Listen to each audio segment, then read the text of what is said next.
ఆంధ్రప్రదేశ్ లో ఒక వ్యక్తి ఉన్నాడబ్బా.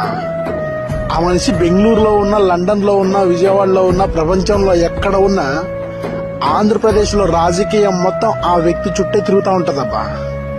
ఆ వ్యక్తి ఎవరో తెలుసునా?